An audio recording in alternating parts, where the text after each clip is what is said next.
ચલો એટલે અહીંયા આગળ આપણો ઉર્જાનો જે આ સમવિભાજનનો નિયમ છે એ નિયમ આપણે અહીંયા આગળ શું કરવાનો છે જોવાનો છે કે ભાઈ ઉર્જા સમવિભાજનનો નિયમ એ શું દર્શાવે છે કે ભાઈ ઉર્જા જે છે તેનું વિભાજન કઈ રીતના થયેલું છે બરાબર છે કે ભાઈ જ્યારે પણ આપણે કોઈ વાયુના અણુઓની ગતિઓને ધ્યાનમાં લઈએ છીએ તો એક ગતિને જ્યારે ધ્યાનમાં લઈએ છીએ તે દરમિયાન દરેકે દરેક અણુઓ એક્સ ડાયરેક્શનમાં કેટલી વાય ડાયરેક્શનમાં કેટલી અને ઝેડ ડાયરેક્શનમાં કેટલી ઉર્જા ધરાવે છે તેના વિશેની માહિતી આપણને ઉર્જા સમવિભાજનનો નિયમ આપે છે બરાબર છે તો જ્યારે પણ આપણે ટોટલ ઉર્જાની વાત કરવામાં આવે કે કોઈ પણ વાયુ છે તેની સંકળાયેલી ટોટલ એનર્જી કેટલી છે તો એ ટોટલ એનર્જી આપણે શેના વડે દર્શાવશું તો કે એને ઈટી વડે દર્શાવશું શેના વડે દર્શાવશું ઈટી વડે તો એની જે સરેરાશ ઉર્જા છે ઈટી તેની વેલ્યુ કેટલી આવશે તો કે સૌથી પહેલા તો એક્સ ડાયરેક્શન ની અંદર ઉર્જા એટલે કે ઈ એક્સ ત્યાર પછી લખાશે આપણું ઈ વાય ત્યાર પછી આપણે લખીશું ઈ ઝેડ ઓકે એટલે ત્રણ ડાયરેક્શન ની અંદર રહેલી જે ઉર્જા છે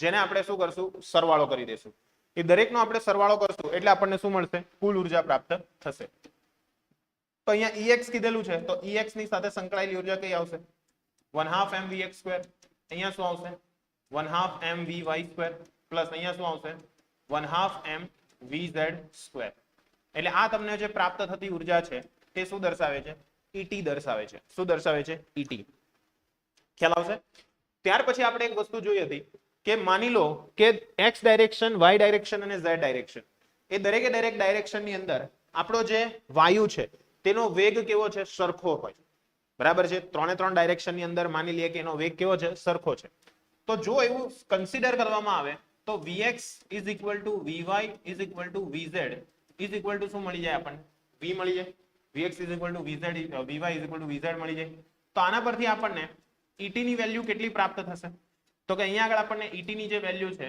તે પ્રાપ્ત થશે 1/2 mv2 પ્લસ 1/2 mv2 અને પ્લસ 1/2 mv2 આટલી પ્રાપ્ત થશે તો આના આધારે ET ની કિંમત કેટલી મળશે આપણને ટોટલ તો કે ભાઈ 3/2 mv2 આટલી પ્રાપ્ત થશે કેટલી પ્રાપ્ત થશે 3/2 mv2 પ્રાપ્ત થશે ખબર પડશે કે નહીં પડશે ડાઉટ છે કે નથી ને એટલે આ રીતના આપણને એની કુલ ઉર્જા જો દરેકે દરેક કેસની અંદર વેગ કેવો હોય સરખો હોય તો આપણને એની ઉર્જા કેટલી મળશે 3/2 mv2 મળશે ક્લિયર છે દરેકે દરેક ડાયરેક્શન ની અંદર શું હોય વેગ સરખો હોય તો ઓકે ખ્યાલ આવે છે ને કે નથી આવતો આવે છે ચાલો તો એના અકોર્ડિંગ આપણે આગળ વધીએ તો અહીંયા આગળ આપણું જે 1/2 mv2 છે બરાબર છે એક 1/2 mv2 એના અકોર્ડિંગ આપણે જો ગણવા બેસીએ કે કોઈ ઈચ્છિત દિશા ન હોવાથી જો કોઈ ઈચ્છિત દિશા ન હોય ઈચ્છિત દિશાનો અર્થ શું કહે છે ઈચ્છિત દિશા એટલે શું ઈચ્છિતનો અર્થ શું થાય કે આપણે અત્યારે અહીંયા એવું ધાર્યું કે ભાઈ દરેકે દરેક દિશાની અંદર એનો વેગ કેવો છે સરખો છે દરેકે દરેક દિશાની અંદર એનો વેગ કેવો છે સરખો છે તો માની લો કે અહીંયા દરેકે દરેક ઈચ્છિત દિશાની પસંદગી ના હોય તો શું થશે ઈચ્છિત દિશાની પસંદગી ના હોય તો કે ભાઈ x ડાયરેક્શન હશે તેની અંદર પણ kbt નું ડિવિઝન થશે બરાબર છે જે આપણું 3/2 kbt હતું તેની અંદરથી અમુક ભાગ કેમાં જશે તો કે ભાઈ આ x વાળામાં જશે અમુક ભાગ કોની અંદર જશે y વાળામાં જશે અને અમુક ભાગ કોની અંદર જશે z ની અંદર જશે પરંતુ આ જે વિભાજન છે તે કેવું રહેશે હંમેશા એક સરખું રહેશે આ જે વિભાજન હશે તે હંમેશા કેવું રહેશે એક સરખું રહેશે કઈ રીતના તો એનું એક પ્રૂફ પણ છે આપણી પાસે જેમ કે અહીંયા આગળ ET નું સૂત્ર શું લાવ્યું આપણે 3/2 mv2 લાવ્યું તો હવે આપણને એનર્જી નું ઇક્વેશન ખબર છે કયું ઇક્વેશન છે આપણું એનર્જી નું તમને બધાને યાદ છે E is equal to 3/2 kbt આવું કઈક ઇક્વેશન છે તો અહીંયા બંનેને કમ્પેર કરાવો તો કમ્પેર કરશો તો શું થશે તો કે ભાઈ 3/2 mv2 જે છે એના બરાબર જ શું મળશે આપણને તો કે સર 3/2 kbt મળશે અને આ જે 3/2 kbt મળે છે તેમાં જુઓ 3/2 બંને બાજુ સેમ છે એટલે ઉડી જાય તો માટે શું મળશે અહીંયા આગળ તો કે mv2 is equal to શું થઈ જશે તો કે સર kbt થઈ જશે mv2 is equal to શું થઈ જશે kbt થઈ જશે સમજ પડશે કે નહીં પડશે એટલે અહીંયા આગળ mv2 બરાબર kbt આવી વેલ્યુ આપણને શું થઈ ગઈ પ્રાપ્ત થઈ ગઈ તો આના અકોર્ડિંગ આપણે ગણીએ તો x ડાયરેક્શન ની વાત કરવામાં આવે ફક્ત x ડાયરેક્શન તો એની અંદર સરેરાશ ગતિ ઉર્જા જો હું લખવા બેસીશ તો એ મને કેટલી પ્રાપ્ત થશે 1/2 kbt પ્રાપ્ત થશે કેટલી પ્રાપ્ત થશે 1/2 kbt કારણ કે mv2 ની કિંમત કેટલી છે kbt છે તો મેં અહીંયા આગળ 1/2 લખ્યો તો અહીંયા પણ શું કરવું પડશે મારે 1/2 કરવો પડશે ક્લિયર છે એ જ સેમ કન્ડિશન અહીંયા આગળ y માટે એપ્લાય થશે તો y માટે શું થશે તો કે ભાઈ એની જે એવરેજ કાઇનેટિક એનર્જી છે તે પણ કેટલી રહેશે? તો કે સર 1/2 kBT રહેશે. કેટલી રહેશે? 1/2 kBT. સેમ વે અહીંયા આગળ પણ કેટલી જોવા મળશે? તો કે એ જોવા મળશે આપણને 1/2 mvz² અને ઇઝ ઇક્વલ ટુ શું થઈ જશે? 1/2 kBT. કેટલી થઈ જશે? 1/2 kBT. સમજ પડશે કે નહીં પડશે? પડશે. એટલે આ વસ્તુ તમારે ખાસ ધ્યાનમાં રાખવાની રહેશે. સમજ પડશે બધાને કે નહીં પડશે? પડશે. એટલે અહીંયા આગળ ઉર્જા સમવિભાજનનો નિયમ શું દર્શાવે છે કે અહીંયા આગળ જે પણ ઉર્જાઓ છે એક્સ ડાયરેક્શનની અંદર રહેલો જે આપણો કણ છે તેની માટે સંકળાયેલી ઉર્જા, વાય ડાયરેક્શનની અંદર રહેલા કણ માટેની ઉર્જા અને ઝેડ ડાયરેક્શનમાં રહેલા કણ માટેની ઉર્જા એ કેવી રહેશે? હંમેશા એક સરખી રહેશે. અને એની વેલ્યુ કેટલી હોઈ શકે? 1/2 kBT, 1/2 kBT અને 1/2 kBT હોઈ શકે. ની ખ્યાલ આવ્યો? આવ્યો? શું? હા, ઈ એટલે ગતિ ઉર્જા જ છે. બરાબર છે?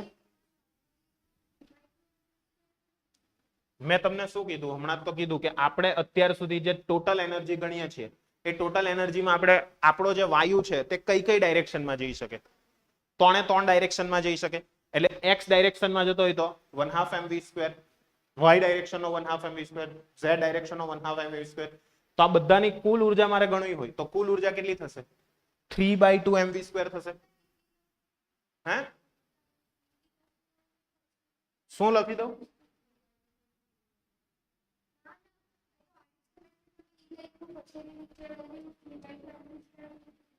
બસ ચાલો વધીએ આગળ. ડાઉટ છે કઈ? નથી ને? ચાલો વધીએ આગળ. નેક્સ્ટ. તો આ વસ્તુ ક્લિયર થઈ ગઈ બધાને કે નહીં થઈ? થઈ ગઈ. તો અહીંયા આગળ અવકાશમાં ગતિ કરી શકે તેવા મુક્ત અણુઓનું સ્થાન 3 પરિમાણની અંદર દર્શાવ્યું છે. જો તે ફક્ત કોઈ એક સમતલને અંદર ગતિ કરવા માટે બંધિત હોય તો તે 2 અથવા જો કે કોઈ રેખા પર ગતિ કરવા માટે બંધિત હોય તો તેનું સ્થાન નક્કી કરવા માટે ફક્ત એક યામની જરૂર પડે છે. શું કહેવા માંગે છે તે સમજો કે અહીંયા આગળ જ્યારે આપણે અવકાશની અંદર ગતિ કરી રહેલા કોઈ અણુનું સ્થાન દર્શાવવું હોય તો એ સ્થાન દર્શાવવા માટે આપણને કેટલા કોઓર્ડિનેટની જરૂર પડે? 3 કોઓર્ડિનેટની જરૂર પડશે કે ભાઈ એક્સ ડાયરેક્ટ મીન્સ એક્સ અક્ષથી કેટલો અંતરે છે, વાય અક્ષથી કેટલા અંતરે છે, ઝેડ અક્ષથી કેટલા અંતરે છે, અથવા તો ઉગમ બિંદુની સાપેક્ષે અનુલક્ષીને એક્સ ડાયરેક્શનની અંદર એ કેટલા મીન્સ કેટલા અંતરે છે, વાય ડાયરેક્શનની અંદર કેટલા અંતરે છે, ઝેડ ડાયરેક્શનની અંદર કેટલા અંતરે છે. એટલે જ્યારે પણ એને દર્શાવવું હોય તો એના માટે 3 યામની જરૂર પડે. ક્યારે? અવકાશની અંદર ગતિ હોય ત્યારે.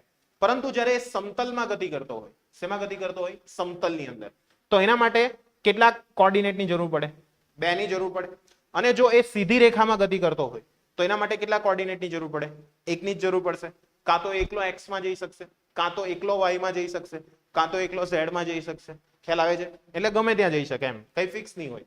સમજ પડે છે કે નથી પડતી? પડે છે.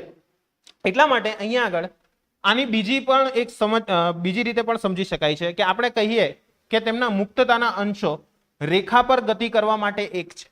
એ વાત સાચી છે. મુક્તતાના અંશ એટલે શું? કેટલો મુક્ત રીતે એ ગતિ કરી શકે. જો રેખાની વાત કરવામાં આવે તો રેખા પર મુક્તતાના અંશ કેટલા કહેવાશે? એક જ કહેવાશે. કાં તો કેવો જશે? આ બાજુ જશે, કાં તો આ બાજુ જશે. પણ ટૂંકમાં ગતિ તો ક્યાં કરી એને? રેખા પર જ કરી. એટલા માટે એના મુક્તતાના અંશ કેટલા કહેવાયા? એક કહેવાયા. તે જ વસ્તુ સેમ સમતલ માટે વાત કરીએ તો સમતલમાં ગતિ કરવા માટે એના મુક્તતાના અંશો કેટલા થશે? 2 થશે. કાં તો એક્સ ડાયરેક્શનમાં જશે, કાં તો વાય ડાયરેક્શનમાં જશે. સમજ પડે છે કે નહીં? ઝેડમાં તો નહીં જઈ શકશે. અવકાશની વાત કરવામાં આવે જ્યારે અવકાશની, બરાબર છે, તો અવકાશની અંદર જ્યારે એ ગતિ કરતો હોય તો એના મુક્તતાના અંશો કેટલા હોય છે? 3 હોય છે. સમજ પડી કે નહીં પડી? હલો, મુક્તતાના અંશો એટલે શું? ખબર પડી? મુક્તતાના અંશો એટલે શું? ગતિ કરવા માટે એ મુક્ત છે, પણ એ જ્યારે રેખા પર ગતિ કરતો હોય ત્યારે કેટલી ગતિ ધારણ કરી શકે? તો કે 1. બરાબર છે. ત્યાર પછી સમતલમાં હોય તો કેટલી? 2, કાં તો એક્સ માં કાં તો વાય માં. અને અવકાશમાં હોય તો એક્સ, વાય અને ઝેડ 3 ની અંદર એ પોતે શું કરી શકે? ગતિ કરી શકે. એટલા માટે એ જે ગતિ કરવા માટે ફ્રી છે એટલા માટે એને શું કહેવાશે? ડિગ્રીઝ ઓફ ફ્રીડમ, એટલે કે મુક્તતાના અંશો. સમજ પડે છે? આ ફક્ત અત્યારે જે મુક્તતાના અંશો ધ્યાનમાં લીધેલા છે તે ફક્ત મેં કોના માટે ધ્યાનમાં લીધેલા છે?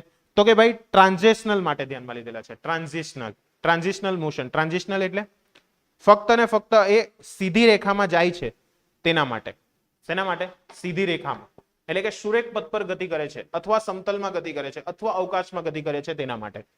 એના સિવાય બીજી એક ગતિ પણ ત્યાં થઈ શકે. કઈ?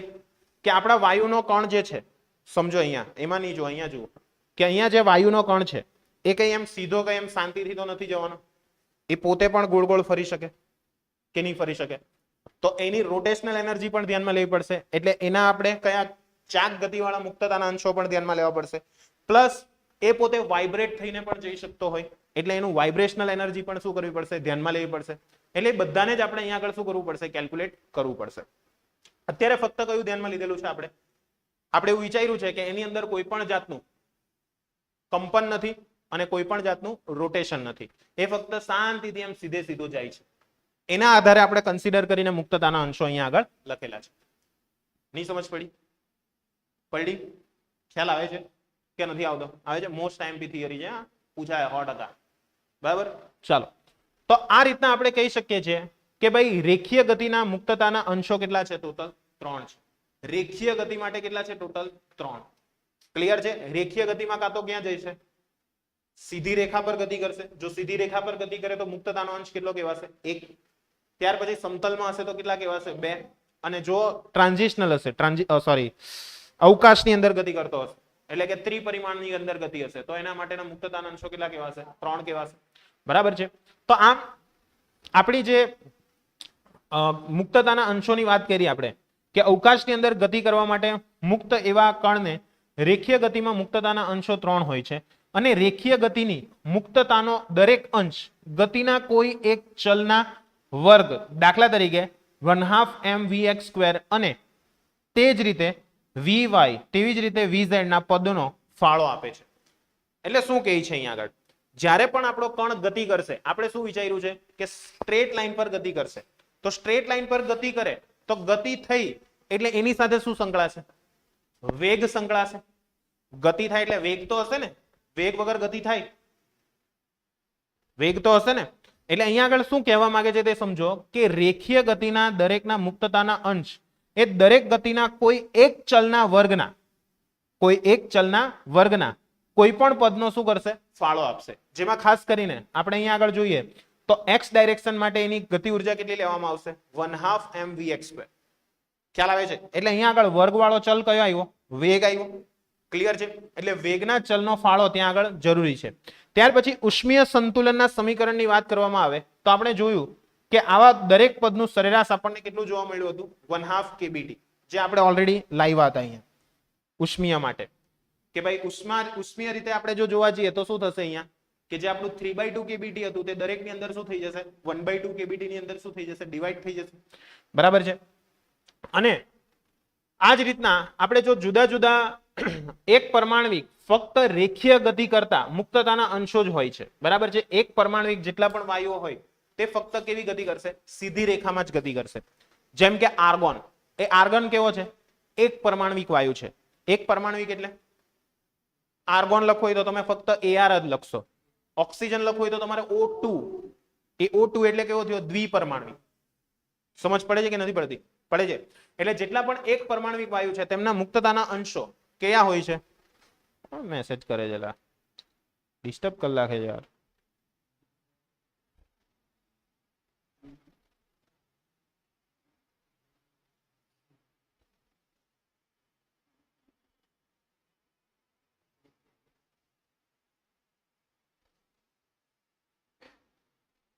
ચાલો વધીએ આગળ.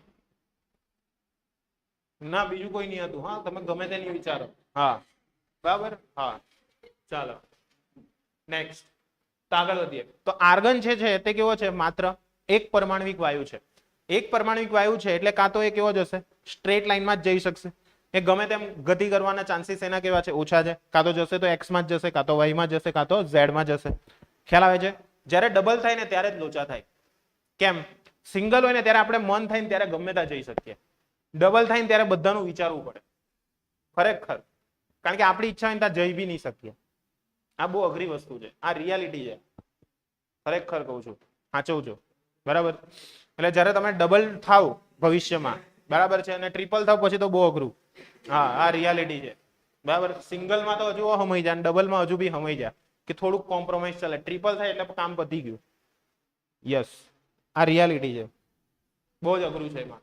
ચાલો વધીએ આગળ. નેક્સ્ટ. હા એક્સપિરિયન્સ, બસ ચાલો નેક્સ્ટ એક્સેપ્ટ કરી લો ભાઈ, બીજું તો હું ત્યાં. હા બસ સાચું, બસ એક્સપિરિયન્સ. ચાલો ખુશ, તમે ખુશ તો અમે ખુશ, બસ ચાલો. તો પરંતુ અહીંયા O2 અને N2 બરાબર છે, O2 અને બીજું કોણ છે N2, એ દ્વિપરમાણવિક વાયુઓ છે બરાબર છે. તો એના માટે આપણે શું ધ્યાનમાં લેવાનું, એના માટે મુક્તતાના અંશો કેટલા બરાબર છે. તો O2 ના અણુને રેખીય ગતિની મુક્તતાના અંશો કેટલા હોય છે, 3 હોય છે. O2 અણુ જે છે તેની રેખીય ગતિના મુક્તતાના અંશો કેટલા હશે, 3. કારણ કે ઓક્સિજન જે છે તે દ્વિપરમાણવિક વાયુ છે, ને દ્વિપરમાણવિક વાયુ છે એટલા માટે એ ગમે ત્યાં જઈ શકે, એક્સ માં પણ, વાય માં પણ, ઝેડ માં પણ. એટલે અવકાશમાં ગમે ત્યાં એ પોતે શું કરી શકે છે, ગતિ કરી શકે છે. એટલા માટે ત્યાં એના મુક્તતાના અંશો કેટલા લેશું, 3 લેશું. એક પરમાણવિક વાયુ માટે 1, દ્વિપરમાણવિક વાયુ જેમ કે O2 અને N2 તેના માટે કેટલા લેશું મુક્તતાના અંશો, 3, 2 નહીં 3 બરાબર છે. એટલે એના માટેના મુક્તતાના અંશો 3 છે. પરંતુ આ ખાસ ધ્યાન રાખજો, આ ઉપરાંત તેઓ દ્રવ્યમાન કેન્દ્રની આસપાસ ચાક ગતિ પણ કરે છે. ઓક્સિજનના અણુ જે હશે એ કઈ રીતના ગોઠવાયેલા હશે, 2 પરમાણુ એકબીજાની આ રીતના હશે, એને કારણે એ પોતે શું કરશે, ગોળ ગોળ પણ ફરી શકે. એટલા માટે ત્યાં આગળ એના બીજું મુક્તતાનો અંશ કયો ધ્યાનમાં લેવો પડશે, દ્રવ્યમાન કેન્દ્રને અનુલક્ષીને એનું મુક્તતાનો અંશ ધ્યાનમાં લેવો પડશે. કારણ કે એ કેવી ગતિ કરે છે, ચાક ગતિ કરે છે. એટલે એક તો તમારે કયું રેખીય ગતિવાળો મુક્તતાના અંશો, બીજા કયા આવશે ચાક ગતિવાળા મુક્તતાના અંશો. નહીં સમજ પડી? તો ચાક ગતિ થવા માટે કયા કયા મુક્તતાના અંશો હોઈ શકે, 2 જ હોઈ શકે. એમાં કાં તો કેવો ફરશે, ક્લોકવાઇઝ ફરશે, કાં તો કેવો ફરશે, એન્ટી ક્લોકવાઇઝ ફરશે. એના સિવાય કઈ નવું તો નહીં ફરશે, ફરી શકે. વિચારી જુઓ, અમુક વિચારમાં પડી ગયા હું સર, એમ હો ફરે જ ને. હા તો એ હું થયું, ક્લોકવાઇઝ જ થયું બરાબર છે. હા ક્લોકવાઇઝ જ લાગે બરાબર, ખ્યાલ આવ્યો? હા ક્લિયર છે, ગમે તે હોય ટૂંકમાં ક્લોકવાઇઝ કે એન્ટી ક્લોકવાઇઝ જ આવે. ક્લિયર થઈ ગયું, આઈડિયા આવશે? શું કહે છે હર્ષ, બોલ.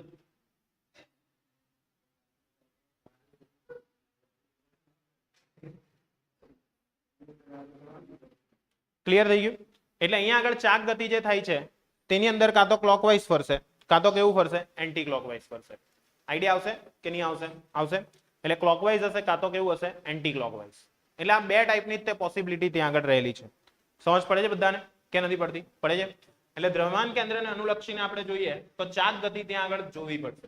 તો ત્યાં આગળ જ્યારે પણ ઓક્સિજનના 2 પરમાણુ હોય તો એની જોડતી અક્ષને લંબ રૂપે તેઓ 2 સ્વતંત્ર અક્ષ ધરાવે છે, 1 અને 2. તેની આસપાસ અણુ ચાક ગતિ કરે છે. એટલા માટે ચાક ગતિના મુક્તતાના અંશો કેટલા ધ્યાનમાં લેવામાં આવશે, 2 ધ્યાનમાં લેવામાં આવશે. ઓકે, એના માટે આપણે કેટલા ધ્યાનમાં લઈશું, 2. ખબર પડી ને કે નહીં પડી? પડી. તો એ જે મુક્તતાના અંશો છે તે કયા કયા આપણે લખી શકીએ. તો એના માટે આપણે જેવી રીતના ટ્રાન્ઝિશનલ મોશન જે હતી તેના માટે આપણે કયા કયા લખ્યા હતા, તો કે એના માટે આપણે લખ્યું હતું એક તો ET બરાબર કયું કયું હતું, એક તો 1/2 mvx² પ્લસ બીજું કયું હતું 1/2 mvy² પ્લસ 1/2 mvz². ઓકે, આ રીતનું હતું. તેવી રીતના જ્યારે પણ તમે અહીંયા આગળ ધારો કે રોટેશનલ ને ધ્યાનમાં રાખો છો, શેને ધ્યાનમાં રાખો છો, રોટેશનલ, એપ્સિલોન r. તો એના માટે તમારે શું લેવું પડશે, 1/2 I1 ω1². ઓકે, અને બીજા માટે શું લેવું પડશે, 1/2 I2 ω2². ખ્યાલ આવશે? એટલે જેવી રીતના તમે અહીંયા આગળ ચાક ગતિ હોય, સોરી રેખીય ગતિ હોય તો શું લેતા હતા, 1/2 mv² લેતા હતા. તો અહીંયા આગળ એનું સ્થાન કોણ લઈ લેશે, m જે હશે તેનું સ્થાન કોણ લઈ લેશે, જડત્વની ચાક માત્રા I લઈ લેશે. અને જે વેગ હશે, જે રેખીય વેગ હશે તેનું સ્થાન કોણ લઈ લેશે, કોણીય વેગ લઈ લેશે. કોણ લઈ લેશે, કોણીય વેગ. સમજ પડે છે? એટલે એનું સ્થાન કોણ આવી જશે, ω² આવશે. કોણ આવશે, ω² આવશે. ચલો આગળ વધીએ. આટલું ક્લિયર થયું કે નહીં થયું? હલો, થઈ ગયું? એટલે આ રીતના તમને જો એ મોશન બતાવી છે, ક્લિયર છે? કાં તો એ પોતે શું કરશે, આ ઊભી અક્ષને અનુલક્ષીને ગોળ ગોળ ફરશે, કાં તો આડી અક્ષને અનુલક્ષીને, કાં તો એ શું કરી શકે છે, ગોળ ગોળ ફરી શકે છે. હવે તમે વિચારતા છો કે સર તો ઝેડ અક્ષને અનુલક્ષીને નહીં ફરી શકે. તમે એક વસ્તુ વિચાર કરો, ધારો કે કોઈ પદાર્થ છે તે કેવો છે, તો કે ભાઈ ફક્ત ને ફક્ત એક્સ ડાયરેક્શનમાં ગતિ કરે છે, એટલે એમ સીધો જાય છે. તો એ કઈ કઈ દિશાની અંદર ફરી શકવાના ચાન્સીસ છે? કાં તો એમ ફરશે, કાં તો એમ ફરશે. બીજું એમ ફરી શકે? બીજું કોઈ વિચારો. એના સિવાય ફરી જ નહીં શકશે. તમે ગમે તેટલી ટ્રાય કરો. કેમ? ઓલરેડી એ આ દિશામાં જાય જ છે. ઓલરેડી કઈ દિશામાં જાય છે? આ દિશામાં જાય જ છે. ક્લિયર છે? એટલે કાં તો આની અનુલક્ષીને એમ ગોળ ગોળ ફરતો ફરતો ફરતો એ શું થશે? આગળ વધશે. કાં તો કઈ રીતના ફરતો ફરતો આગળ વધી શકે? એમ સ્પિન કરતો કરતો આગળ વધી શકે. એના સિવાય બીજું કઈ ફરી શકે? જસ્ટ ઇમેજિન કરો. શું? તો એમ ફર્યો તો આખો પથ જ બદલાઈ ગયો. તો એક્સ ડાયરેક્શનની ગતિ થોડી નહીં. નહીં સમજ પડી? પડી? ખ્યાલ આવ્યો? ઓકે. એટલે એને તમારે શું કરવું પડશે? ધ્યાનમાં રાખવું પડશે. ક્લિયર છે? એટલે જ્યારે પણ તમારી રેખીય ગતિને ધ્યાનમાં લો છો તેની સાથે તમારે કોણીય ગતિને ધ્યાનમાં લેવી હોય તો એના માટે એક જ સિમ્પલ ટેકનિક યાદ રાખવાની. જ્યારે પણ કોઈ કણ એક્સ ડાયરેક્શનમાં ગતિ કરતો હશે તો એ શું કરી શકશે? તો કે વાયઝેડ સમતલ જે હશે, વાયઝેડ સમતલ તેની અંદર જ તે પોતે શું કરી શકશે? ચાક ગતિ કરી શકશે. બરાબર છે? સમજ પડી કે નહીં પડી? પડી? આઈડિયા આવ્યો? જિંદગી ખ્યાલ આવે છે ને? હા, મોબાઈલની મચેડતી. ચાલો નેક્સ્ટ આગળ વધીએ. તો અહીંયા આગળ ω1 અને ω2 જે છે તે શું છે? ω1 અને ω2 તો કે ભાઈ જે આપણી અક્ષ છે 1 અને 2 એને અનુલક્ષીને I1 અને I2 છે તે જડત્વની ચાક માત્રા છે અને ω1 અને ω2 શું છે? કોણીય ઝડપ છે. શું છે એની? કોણીય ઝડપ છે. બરાબર છે? તો આવી રીતના ચાક ગતિ દરેક મુક્તતાના અંશોમાં ઉર્જાના પદમાં પણ ફાળો આપે છે, જેમાં ચાક ગતિના ચલનો વર્ગ આવેલ છે, જે આપણે ઓલરેડી જોયું. ચાક ગતિના ચલનો વર્ગ એટલે કયો છે? અહીંયા આગળ ઓમેગા છે, ઓમેગા સ્ક્વેર. એ શેના માટે છે? ચાક ગતિ માટે છે. તો અહીંયા આગળ આપણે ધાર્યું કે ભાઈ ધાર્યું હતું કે O2 જે છે એ અણુ છે એ દ્રઢ અણુ છે, એટલે કે રિજિડ રોટેટર છે. એટલે કે તે અણુ કંપન કરતો નથી. એ ફક્ત શું કરશે? સીધો જશે અને કાં તો ગોળ ગોળ ફરશે. કાં તો સીધો જશે ને સાથે સાથે ગોળ ગોળ ફરતો ફરતો જશે. એટલા માટે એને શેના તરીકે ગણવામાં આવે? રિજિડ રોટેટર તરીકે. રિજિડ રોટેટર એટલે પોતે પોતે કંપન કરતો નથી. શું નથી કરતો? એ કંપન કરતો નથી. ફક્ત શું કરે છે? સીધી રેખામાં ગતિ કરશે, કાં તો શું કરશે? ચાક ગતિ કરશે, અથવા બેઉ કરશે. પોતે કંપન કરતો નથી. એટલા માટે એના મુક્તતાના અંશો કેટલા થવાના? ટોટલ 5 થવાના. કેટલા થવાના? 5. કયા કયા? 3. રેખીય ગતિવાળા 3 અને ચાક ગતિવાળા કેટલા? 2. નહીં ખબર પડી? પડી? એટલે જ્યારે પણ તમને દાખલામાં એવું કહેવામાં આવે, ભાઈ આ વસ્તુ સમજજો, દાખલામાં એવું કહેવામાં આવે કે અહીં O2 અણુ એ રિજિડ રોટેટર તરીકે છે, તો ત્યારે તમારે મુક્તતાના અંશો કેટલા લેવાના? 5. કેટલા લેવાના? 5. કેમ 3? કેમ 2?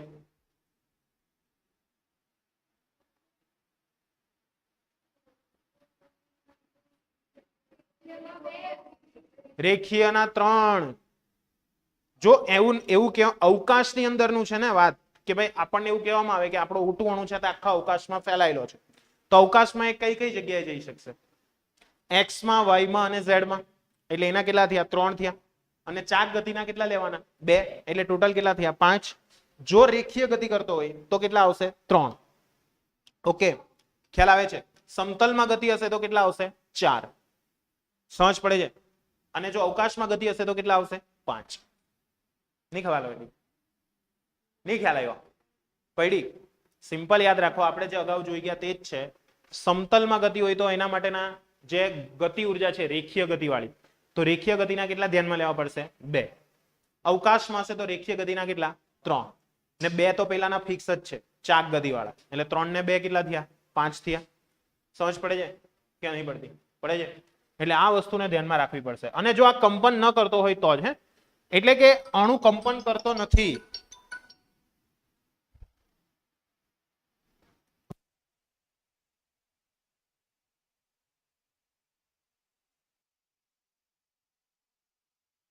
તો અહીંયા આગળ આપણે રિજિડ રોટેટર, બરાબર છે? ઓકે ઓકે, વાંધો નહીં. ઓકે, ચાલો. તો અહીંયા આગળ શું છે તે સમજો કે દ્રઢ અણુ હશે તો એમાં કંપન કરતો નથી. બરાબર છે? એટલે કે તે વસ્તુ ક્યારે શક્ય છે? કે જ્યારે એ નિયંત્રિત તાપમાને હોય. નિયંત્રિત તાપમાન એટલે ખબર પડે છે? નિયંત્રિત એટલે કેવું? ફિક્સ. કારણ કે જો વધારે તાપમાન હશે તો શું થશે? કંપન ગતિ ચાલુ થઈ જશે. જેમ કે આપણે પાણી છે તેનું તાપમાન જો વધારે પડતું વધારી દઈએ તો શું થશે? કંપન કરવા લાગશે. હલવા લાગશે, બરાબર છે. એટલે આ વસ્તુને ધ્યાનમાં રાખવી જરૂરી બને છે. અને તે હંમેશા માન્ય નથી હોતા.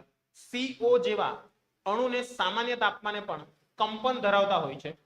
એટલે કે તે અણુઓ આંતરપરમાણિક અક્ષ પર એક દિશમાં દોલકની જેમ કંપન કરતા રહે છે. અને જેની કુલ કંપન ઉર્જાની વાત કરવામાં આવે તો એના માટે કંપન ઉર્જાનું પદ તમારે એડ કરવું પડશે. અને કંપન ઉર્જાનું પદ એટલે કયું પદ? તો કે ભાઈ 1/2 m v² જે હતો ને v, એ v ની જગ્યાએ તમારે શું લેવું પડશે? dy/dt. dy/dt શા માટે લીધું? તો કે ભાઈ એ કંપન કરશે. તો કંપન ક્યારે થયું કહેવાય? તો કે ભાઈ પોતાની જે અક્ષ છે જેની અનુલક્ષીને એ પોતે શું કરે છે? રેખીય ગતિ કરે છે કે ચાક ગતિ કરે છે? તેને જ અનુલક્ષીને એ શું કરશે? સ્થાનાંતરિત પણ ગતિ કરશે. અને સ્થાનાંતરણ થશે તો જ તે શું થયું કહેવાય? કંપન થયું કહેવાય. એટલે સતત ત્યાં શેમાં ચેન્જ આવ્યો? એના વેગમાં ચેન્જ આવ્યો. અને વેગમાં ચેન્જ આવ્યો તો એ કયા વડે દર્શાવી શકાય? dy/dt વડે દર્શાવી શકાય. અને પ્લસ આ એક શેના તરીકે વરાયતું? સ્પ્રિંગ તરીકે વરાયતું. સ્પ્રિંગ તરીકે. આ શેના તરીકે વરાયતું કહેવાય? એક જાતનું સ્પ્રિંગ તરીકે. કારણ કે સ્પ્રિંગ ની અંદર પણ શું કરીએ આપણે? ખેંચીએ તો પછી શું થશે? કંપન થશે ને પછી સ્થિર થશે. એટલે ત્યાં આગળ આપણે સ્પ્રિંગનો એક ઇલાસ્ટિક ગુણધર્મ છે તે પણ અહીંયા આગળ એડ કરવો પડશે. અને એ કેટલો આવશે આપણો? 1/2 ky². કેટલો આવશે? 1/2 ky². જેને આપણે શું કીધેલું હતું? સ્પ્રિંગની સ્થિતિ ઉર્જા કીધેલું. યાદ હોય તો તમને ખ્યાલ આવે છે? સ્પ્રિંગની સ્થિતિ ઉર્જા લખેલી હતી 1/2 ky² હતી કે નથી? તમે 1/2 kx² એવું લખતા હતા. આપણે અહીંયા આગળ y અક્ષની ગતિને ધ્યાનમાં લીધેલી છે એટલે 1/2 ky². એટલે અહીંયા આગળ તમારી ત્રીજી કઈ આવે છે? ત્રીજી કઈ આવશે? તો કે EV આવશે, જેને કહેવાશે આપણી વાઇબ્રેશનલ એનર્જી. કઈ એનર્જી કહેવાશે? વાઇબ્રેશનલ એનર્જી. ને વાઇબ્રેશનલ એનર્જી કઈ આવશે આપણી? તો એક તો આવશે 1/2 m dy/dt આખાનો સ્ક્વેર પ્લસ બીજી કઈ આવશે? 1/2 ky². કેટલી આવશે? 1/2 ky². ખબર પડી કે નહીં પડી? પડી? કઈ પણ ડાઉટ છે? નથી ને? એટલે આ વસ્તુ તમારે ખાસ ધ્યાનમાં રાખવાનું રહેશે. એટલે 1/2 ky² એ અમને જોવા મળી જશે. ખબર પડી આટલે સુધી? કઈ પણ ડાઉટ છે? નથી ને? તો આમ અહીંયા આગળ કોઈ પણ કણ જ્યારે અવકાશમાં ગતિ કરતો હોય ત્યારે એની ઉર્જા જે છે એ 3 રીતે આપણે ડિફાઇન કરી શકીએ. મુક્તતાના અંશોના આધારે 3 રીતે ડિફાઇન કરી શકીએ. કઈ કઈ? પહેલી કઈ કહેવાશે? પહેલી કઈ કહેવાશે? એક તો આપણી રેખીય, જે આપણે ET લખેલી હતી તે. બીજી કઈ કહેવાશે? આપણી રોટેશનલ કહેવાશે. અને થર્ડ કઈ કહેવાશે? વાઇબ્રેશનલ કહેવાશે, જેને આપણે કહીશું કંપન. જેને કઈ કહીશું આપણે? કંપન કહીશું. નહીં ખ્યાલ આવ્યો? આવ્યો? તો ઉર્જા સમવિભાજન કઈ રીતના થયેલું છે તે ખ્યાલ આવ્યો? સૌથી પહેલી એક ઉર્જા શેમાં ગઈ હશે? રેખીય ગતિમાં ગઈ હશે. બીજી શેમાં ગઈ હશે? ચાક ગતિમાં ગઈ હશે. અને ત્રીજી શેમાં ગઈ હશે? કંપન ગતિમાં થઈ ગઈ હશે. બરાબર છે? એટલે આ રીતના ઉર્જા જે છે તે બધાની અંદર શું થયેલી હોય છે? એક સરખી રીતના વહેંચાયેલી જોવા મળે છે. નહીં ખબર પડી? પડી? એટલે સીધો જ જતો હોય, ફક્ત એક પરમાણ્વિક કણ હોય તો એના માટે મુક્તતાનો અંશ કેટલો લેવાનો? 1. રિજિડ રોટેટર હોય તો એના માટે મુક્તતાના અંશો કેટલા લેવાના? 5. જો અવકાશમાં હોય તો. બરાબર છે? સમતલમાં હોય તો કેટલા લેવાના? 4. બરાબર છે? સમતલમાં હોય તો ટોટલ 4. ક્લિયર છે? અને જો રેખીય હોય તો કેટલા લેવાના? 3. બરાબર છે? ખ્યાલ આવશે કે નહીં આવશે? આવશે. એના સિવાય હવે તમને બીજી એક વસ્તુ કહેવામાં આવે કે ભાઈ હવે જો એ રિજિડ રોટેટર નથી, ખાલી O2 અણુ આપેલો હોય તો કેટલા લેવાના? ટોટલ 6. કારણ કે એક વાઇબ્રેશન વાળો શું થઈ જશે? એડ થઈ જશે ને. ખ્યાલ આવ્યો કે નહીં આવ્યો? આવ્યો? એટલે આ બધી વસ્તુને ધ્યાનમાં રાખજો. એટલે સમીકરણની અંદર જે કંપન વાળા પદ છે એ કંપનના ચલો છે તે અહીંયા આગળ દર્શાવેલા છે. તો આ પરિસ્થિતિમાં સમીકરણની અંદર એક અગત્યનું તારણ એ છે કે રેખીય તેમજ ચક્રીય મુક્તતાના અંશ જે સમીકરણ છે 13.26 ગયું આપણું સમીકરણ અહીંયા આગળ હતું લસણિયું 13.26 કિધર ગયા રે? આયરુઆ. બરાબર છે? તેમાં વાઇબ્રેશનલ એનર્જી જે છે તેનું પણ શું થયેલું છે? કંઈક મહત્વ રહેલું છે. સમજ પડે છે? એટલે ET plus ER plus EV એ બધાની અંદર વાઇબ્રેશનલ જે પદ છે તે પણ અગત્યનું છે. અને એ પણ કેવું છે? વર્ગના પદમાં છે. કયા પદમાં છે? જો વર્ગના પદમાં છે. ક્લિયર? કારણ કે આપણે EV નું સૂત્ર શું લખેલું હતું? 1/2 kx² plus 1/2 m dy/dt આખાનો square. બરાબર છે? એટલે એ પણ એના અનુસંધાનમાં હતું. તો આ એક અગત્યનું તારણ છે. અને તેની અંદર બે વર્ગિત પદ જે છે તે પ્રદાન થાય છે, જેમાં એક છે તે ગતિ દર્શાવે છે, તો એક કઈ દર્શાવે છે? સ્થિતિ ઉર્જા દર્શાવે છે. એટલે મેં તમને કીધેલું હતું કે આપણે જ્યારે સ્પ્રિંગને ધ્યાનમાં લઈએ તો સ્પ્રિંગ પણ શું કરે છે? પોતાની સ્થિતિ ઉર્જામાં હોય છે, એટલે ગતિ પ્લસ સ્થિતિ. એની અંદર પણ ગતિ પ્લસ સ્થિતિ બંને ઉર્જા હોય. જ્યારે આપણે એને ગતિ કરાવીએ તો એની સાથે ગતિ ઉર્જા સંકળાયેલી હોય, પ્લસ કઈ ઉર્જા સંકળાયેલી હશે? સ્થિતિ ઉર્જા સંકળાયેલી હશે. એટલે અહીંયા આગળ બંનેને તમારે શું કરવું પડશે? ધ્યાનમાં રાખવું પડશે. તો જો ઉર્જા સમીકરણમાં આવતું દરેક દ્વિઘાત પદ એ અણુની ઉર્જાના શોષણનો પ્રકાર દર્શાવે છે. આપણે જોયું કે ટી નિરપેક્ષ તાપમાને તાપીય સંતુલનમાં દરેક રેખીય ગતિના પ્રકાર માટે સરેરાશ ઉર્જા જે છે તે કેટલી જોવા મળશે? 1/2 kBT જોવા મળશે. દરેક પદ માટે આપણે જોયેલી હતી ને 1/2 kBT લાવ્યા હતા આપણે. 1/2 kBT આપણને જોવા મળતું હતું.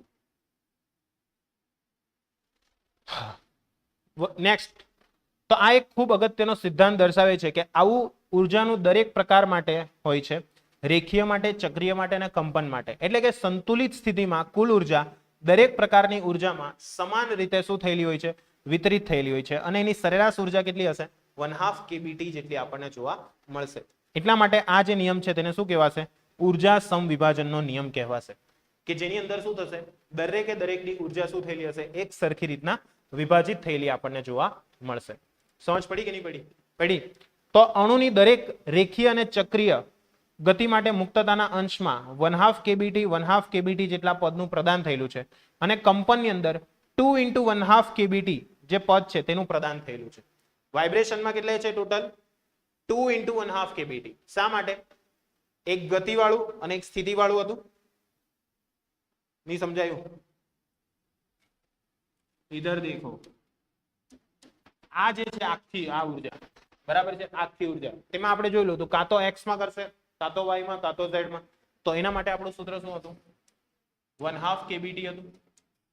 સેમ વે આ પણ જો ગતિ કરશે તો કાં તો કેમાં ગતિ કરશે? ક્લોકવાઇઝ, મીન્સ x અક્ષને અનુલક્ષીને કાં તો y અક્ષને અનુલક્ષીને, બરાબર છે. એટલે એની સાથે કેટલી આવશે?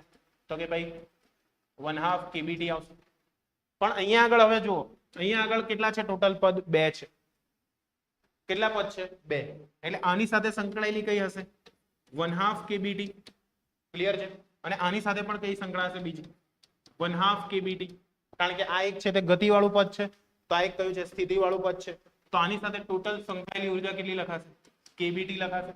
તો આ ત્રણેયનો સરવાળો કરો તો તમને 3/2 kBT જ મળશે. ચેક કરો, આ બધાનો સરવાળો કરશો તો કેટલું મળશે તમને? 3/2 kBT જ મળશે. ખ્યાલ આવશે કે નહીં? સોરી, ઊંધું લખી દીધું. इधर हमने लोचा ही दिया. આ ટોટલ જે છે તે 1/2 kBT આવશે. ટોટલ કેટલી આવશે? ટોટલ 1/2 kBT આવશે. ટોટલ આ બંનેનું ભેગું થઈને. ખ્યાલ આવે છે? તો હવે ચેક કરો કેટલું આવશે ટોટલ એનું? 3/2 kBT.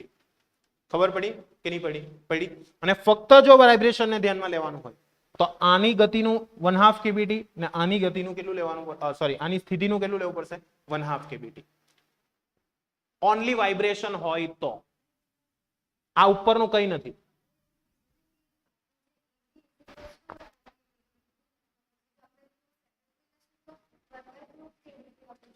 અરે હું શું કહું છું કે એ જે અણુ છે આપણો તે ફક્ત વાઇબ્રેશન કરે છે. વાઇબ્રેશન ફક્ત શું કરે છે? વાઇબ્રેશન. તો વાઇબ્રેશનની જ્યારે પણ વસ્તુને ધ્યાનમાં રાખવાની હોય તે દરમિયાન એની જે ગતિ છે અને સ્થિતિ છે એ બંનેને તમારે ધ્યાનમાં લેવી પડે. અને એ બંનેને ધ્યાનમાં લેશો તે દરમિયાન આટલું જે આ પદ છે, આયરું આ પદ, તેની વેલ્યુ બની જશે 1/2 kBT અને આની પણ બની જશે કેટલી? 1/2 kBT. એક મિનિટ ચેક કરી લઈએ તો બી કન્ફર્મેશન લઈ લઈએ. ओके, मारी मिस्टेक હતી. सॉरी, इधर अपन की જ મિસ્ટેક थी. આ જે છે તે કેટલું આવશે? kBT આવશે. ઓકે, મારી મિસ્ટેક હતી, kBT જ આવશે. ઓકે, આની 1/2 kBT ને આની 1/2 kBT એટલે ટોટલ કેટલું થશે? kBT થશે. ઓકે, આઈડિયા આવ્યો? ચાલો, તો અહીંયા આગળ આ જે ઉર્જા સમવિભાજનનો નિયમ છે તેની સાબિતી આપણા પુસ્તકના મર્યાદાની બહાર છે. ઓકે, આની પ્રોપર સાબિતી આપણે આપી શકતા નથી. અને એ સૈદ્ધાંતિક રીતે વાયુની વિશિષ્ટ ઉર્જા શોધવાનો પ્રયત્ન કરીશું. અને આગળ જતા આપણે ઘન પદાર્થના વિશિષ્ટ ઉષ્માના ઉપયોગો માટે ટૂંકમાં ચર્ચા કરીશું કોલેજમાં, હમણાં કઈ નહીં, બરાબર છે, કોલેજમાં આવશે આ બધું. તો આટલું ક્લિયર થઈ ગયું બધાને કે નહીં થયું? થઈ ગયું. તો હવે આપણો નેક્સ્ટ મોસ્ટ ઇમ્પોર્ટન્ટ ટોપિક અહીંયાથી સ્ટાર્ટ થાય છે. તો અત્યાર સુધી શું બધું જૂઠું હતું ના આ પણ બહુ ઇમ્પોર્ટન્ટ ટોપિક છે, જે છે એક પરમાણ્વિક વાયુ માટે ઉષ્મા ક્ષમતા. બરાબર છે, આ બહુ ઇમ્પોર્ટન્ટ છે. એના માટે સીપી ની વેલ્યુ અને સીવી ની વેલ્યુ, બરાબર છે, સીપી સીવી નો સંબંધ તે અહીંયા આગળથી બહુ પૂછાય છે. બરાબર છે, એક પરમાણ્વિક વાયુ માટે, દ્વિપરમાણ્વિક માટે અને રિજિડ રોટેટર માટે, આ ત્રણેય માટે આપણે શું કરવાનું છે? આને ગણવાનું છે. ક્લિયર છે? તો એ આપણે જોવાનું છે. એટલે સુધી ક્લિયર થયું કે ના થયું? થઈ ગયું? કોઈને પણ કઈ ડાઉટ છે આમાં તો પ્લીઝ પૂછજો. નથી ને? પાક્કું ને? ચાલો તો સ્ટાર્ટ કરીએ. બહુ સિમ્પલ છે. એક પરમાણ્વિક વાયુ માટે સૌથી પહેલા જોઈએ. કોના માટે જોઈશું? એક પરમાણ્વિક વાયુ માટે. તો લખીએ વિશિષ્ટ ઉષ્મા ક્ષમતા એક પરમાણ્વિક વાયુઓ માટે.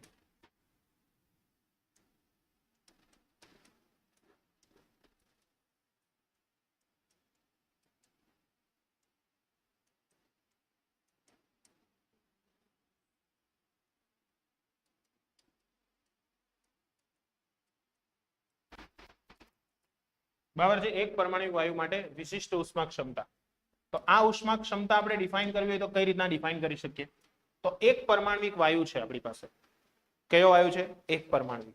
તો એક પરમાણ્વિક વાયુ હોય તો એના મુક્તતાના અંશો કેટલા આવશે? એક જ આવશે. કયો આવશે? રેખીય આવશે. બરાબર છે, એટલે રેખીયના આધારે આપણે ગણવાનું રહેશે. તો અહીંયા આગળ જ્યારે પણ એની વાત કરવામાં આવે તો એની સાથે સંકળાયેલી જે ઉર્જા છે ઈ તે કેટલી છે? તો કે ભાઈ ટોટલ ઉર્જા જે છે તે તો આપણી ફિક્સ જ રહેવાની છે 3/2 kBd. ને એક પરમાણ્વિક વાયુ માટે જ્યારે પણ તમે ગણતરી કરો છો તો એ દરમિયાન તમારે એને 1 મોલ સ્વરૂપે કન્સિડર કરવું જરૂરી છે. શેના સ્વરૂપે કન્સિડર કરવું જરૂરી છે? 100% પૂછાય. બરાબર છે, 1 મોલ સ્વરૂપે કન્સિડર કરવું જરૂરી છે. આ જે આપણે લખેલું તે કોના સાથે સંકળાયેલું હતું? એક પરમાણુ માટે. અણુ લેવ તો અણુ, પરમાણુ લેવ તો પરમાણુ. આપણે ટોટલ કોના માટે લેવાનું છે? આખા 1 મોલ માટે. તો એની સાથે સંકળાયેલી જે કુલ ઉર્જા છે જેને આપણે U વડે દર્શાવીએ તો એ કેટલી થશે? તો કે 3/2 kb into Na into કેટલા લખાશે? T લખાશે. તો kb into Na આની વેલ્યુ આપણી પાસે છે R. તો આની જગ્યાએ શું લખાશે? U બરાબર 3/2 રડતી લખાશે 3/2 RT. તો આ તમને એક મસ્ત ઇક્વેશન મળી ગયું. હવે આપણે શું શોધવાનું છે અહીંયા આગળ? તો કે ભાઈ સીપી અને સીવી. સીપી અને બીજું શું શોધવાનું છે? સીવી. બરાબર છે, તો અચળ કદે ઉષ્માધારિતા જો શોધવું હોય, અચળ કદે ઉષ્માધારિતા, તો એનું સૂત્ર છે સીવી બરાબર શું છે? du/dt. du/dt કે du/dt એટલે શું? તો કે ભાઈ જે પણ આપણે u ફાઇન્ડ કર્યો છે 3/2 RT તેને હું શું કરી દઉં છું? t વડે ભાગી દઉં છું. તો એના દ્વારા મને શું મળી જશે? તો કે ભાઈ સીવી મળી જશે. શું મળી જશે? સીવી મળી જશે. તો અહીંયા આગળ આપણે સીવી શોધવો હોય તો સીવી બરાબર સૂત્ર શું છે? તો કે ભાઈ du/dt છે. તો du/dt ઇઝ ઇક્વલ ટુ શું થઈ જશે? તો કે ભાઈ d/dt બ્રેકેટમાં શું થઈ જશે? અહીંયા 3/2 રડતી થઈ જશે. ક્લિયર છે? તો 3/2 r છે તેને કોમન કાઢી લઈએ તો 3/2 r કોમન. તો અહીંયા શું થઈ ગયું? સીવી tt વાળું 1 થઈ જશે. ક્લિયર? એટલે આ સીવી આવી ગયો. તો આની પરથી સીપી શોધવું હોય તો સીપી કઈ રીતના આવશે? તો કે એનું સૂત્ર છે જ આપણી પાસે. કયું સૂત્ર છે? દેશી સૂત્ર. Cp - Cv is equal to R.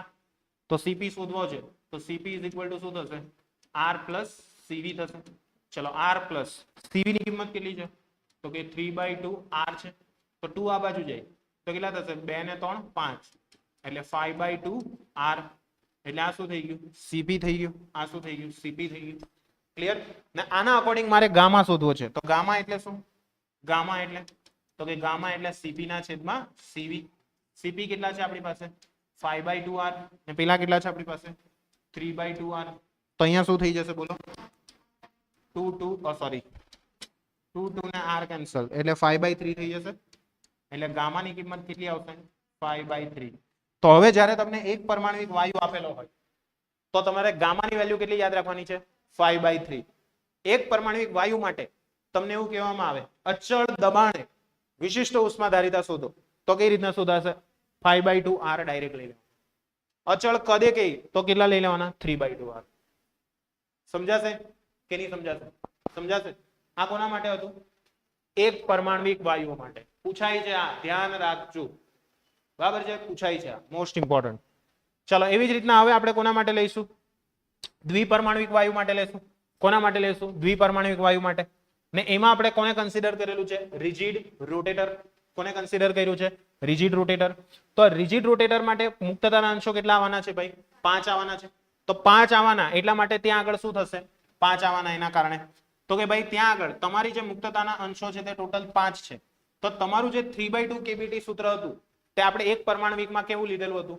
તો કે ભાઈ 1/2 kBt 1/2 kBt 1/2 kBt એટલે 3/2 kBt. તેવી જ રીતના અહીંયા આગળ કેટલું આવશે? 5 kBt. કેટલા આવશે? 5 kBt. 3 કયા? રેખીય અને 2 કયા? ચાક ગતિકીય.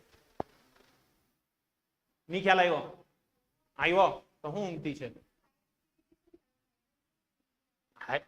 બોલાઈ ગયો હવે હું સમજી જવાનું હોય યાર. હું ચાલો ડેશ. ચાલો 1 મિનિટ. ચાલો તો અહીંયા આગળ આપ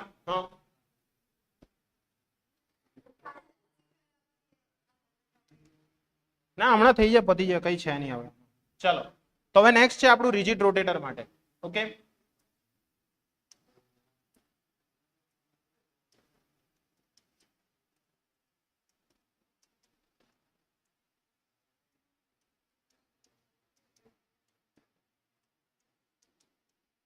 ચલો રિજિડ રોટેટર માટે દ્વિપરમાણિક વાયુ મુક્તતાના અંશ કેટલા ધ્યાનમાં લેવાના? તો કે મુક્તતાના અંશો 5 થશે. ક્લિયર? તો આના માટે યુ જે એનર્જી છે તે કેટલી આવશે? 5/2 kBt ઇન્ટુ કેટલા લખાશે આપણાથી? તો કે ઇન્ટુ આવશે આપણા Na. ક્લિયર છે? ચાલો આના પરથી આપણો યુ કેટલો બનશે? Total 5/2 RT. Clear?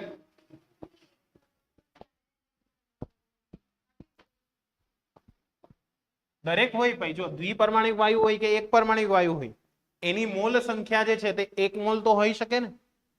Oxygen 1 mall તો ઓક્સિજન હું ખાલી એકલો O હે. સમજ પડી કે નહીં? એટલે 1 મોલ હોય એટલે એને લેવો જ પડે ધ્યાનમાં. એટલે અહીંયા આગળ શું થવાનું? U. તો આવું જ સેમ આપણે શું લખી કાઢીએ? CV. તો CV કેટલો આવશે? ડાયરેક્ટ લખી દઉં છું 5/2 R થઈ જશે. આવડશે ને? નહીં આવડે. CV is equal to du by dt. તો d by dt શું થશે? 5/2 dt. તો શું થઈ જશે? 5/2 R. CV બરાબર થશે. તેવી રીતના સેમ CP લઈ જાઓ. તો CP માટે શું થશે? તો કે ભાઈ R plus CV. તો R plus 5/2 R એટલે 7/2 R. એટલે શું થઈ ગયું? CP થઈ ગયું. આ શું થઈ ગયું? CP થઈ ગયું. ખબર પડી? ચાલો હવે આવું જ સેમ શું શોધવાનું છે આપણે? ગામા. ગામા એટલે CP by CV. CP કેટલા છે? 7/2 R. આ 5/2 R. એટલે ગામા કેટલા આવી જશે? 7/5 R થઈ જશે. ક્લિયર? હવે દ્વિપરમાણિક વાયુ હોય, સોરી. ચાલો એટલે 7/5 થઈ જશે. ચાલો એવી જ રીતના સેમ દ્વિપરમાણિક વાયુ હશે તો એના માટે શું કરશું? ફક્ત મુક્તતાના અંશો કેટલા આવશે? ટોટલ 7 આવશે. દ્વિપરમાણિક રિજિડ સોરી 6 આવશે. દ્વિપરમાણિક હું બોલ કે હા ચાલો એટલે અહીંયા બહુ પરમાણવિક ધ્યાનમાં લેવાનું હતું. હું ભૂલમાં છે ને દ્વિપરમાણિક બોલું છું. હું બોલાતું કઈ સમજ નહીં પડતી. ચાલો સારું ગાળ નહીં બોલાતી. ચાલો એટલે અહીંયા આગળ શું છે તે સમજો કે ભાઈ દ્વિપરમાણવિક હશે તો એના માટે આપણા 5 હતા. બરાબર છે? સોરી રિજિડ રોટેટર હતા એટલા માટે 5 હતા. બાકી રિજિડ રોટેટર ના હોત તો ત્યાં આગળ એક વધારાનો લેવો પડતે તો ટોટલ કેટલા થતે? 6 થતે. પણ આવો ધારો કે બહુ પરમાણવિક વાયુ હોત તો શું થાત? તો કે ભાઈ બહુ પરમાણવિક વાયુઓ હોય ને તો એની અંદર એક કંપન વાળો પદ જે છે તે આપણે અહીંયા આગળ શું કરવો પડશે?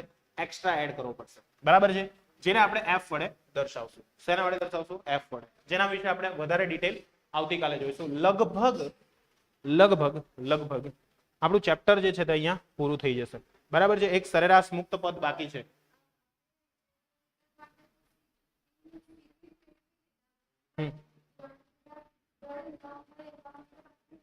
દ્રઢ માટે, હા દ્રઢ નથી એના માટે બાકી છે તો એ મેળવી લઈએ ને આવતી વખતે, બરાબર છે, ક્લિયર. એટલે બહુ પરમાણવિક છે, ત્યાર પછી પેલા બીજા છે, તો એ બંને માટે આપણે મેળવી લઈશું.